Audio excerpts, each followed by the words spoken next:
Sunday night, Spadina subway station becomes the scene of yet another attack on Toronto's transit system. A woman, police say, was involved in a verbal dispute with three strangers before her face was allegedly slashed.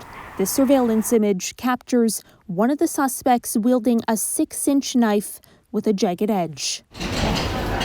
In the wake of recent violent and at times seemingly random incidents on the TTC, 80 additional police officers now ride the rails on any given day.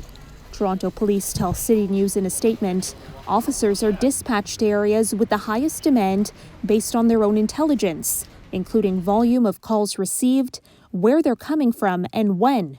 The statement continues, by doing so, we are enhancing the TTC's security presence on the transit system and ensuring that people are not only safe, but feel safe as well. A visible police presence supports both.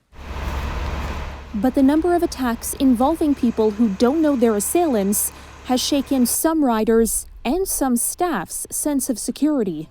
The issues of randomness is the very worrisome part of it. The union representing TTC Special Constables says between 8 and 10 of its officers are on patrol per shift, not nearly enough to make a difference across 75 stations. On one day, we may have 2 officers in the east end. On the other day, we may have 2 officers in the west end. So you're looking maybe 2, maybe 4 officers extra.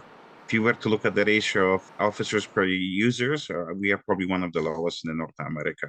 The union's president says special constables de-escalate situations that don't make the news every day. But he adds there is uncertainty regarding enforcement after 2 officers involved in an altercation with a streetcar passenger in 2020 were fired.